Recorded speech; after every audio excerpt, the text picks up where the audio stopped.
fait un parcours un peu atypique parce que j'ai fait une filière générale avant, j'ai fait un bac scientifique. J'ai toujours aimé les métiers manuels, l'artisanat ça me plaisait beaucoup. Donc à partir de là, j'ai un peu recherché dans ce secteur-là un métier et je suis tombé sur l'horlogerie et c'est devenu une passion aujourd'hui.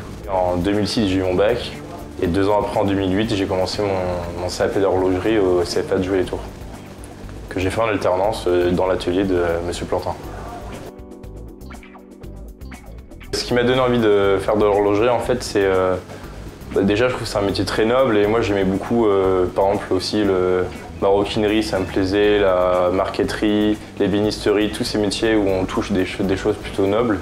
Et en fait, je suis un peu tombé par hasard sur l'horlogerie par le biais d'un ami de mon père qui est diamantaire. Et il m'en a parlé, j'ai fait des essais chez des horlogers et ça m'a plu, j'ai tenté et puis aujourd'hui, c'est devenu une passion, quoi. Donc je suis plus en formation directement parce que j'ai eu mon CAP, maintenant je suis en CDI dans l'atelier de M. Plantin.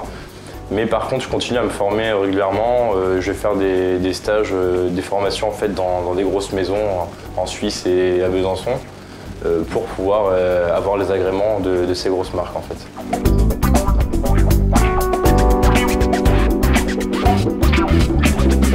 Moi, ce qui m'a marqué directement quand je suis arrivé ici, déjà, c'est M. Plantin nous mettait à l'aise directement et il nous a fait toucher directement en fait, à des montres de clients. Je ne m'attendais pas trop à ça. Et notamment, j'ai une petite anecdote. Ça faisait pas très longtemps que j'étais là, il m'a donné une très belle montre, il m'a dit fais-la et moi j'ai tout de suite j'ai rigolé et je me suis dit bon bah je peux pas faire ça. Et en fait si, et c'est très flatteur en fait de pouvoir faire ce genre de choses alors qu'on a peu d'expérience et il nous donne confiance en nous faisant confiance en fait. Ouais. Et c'est vrai que c'est très agréable.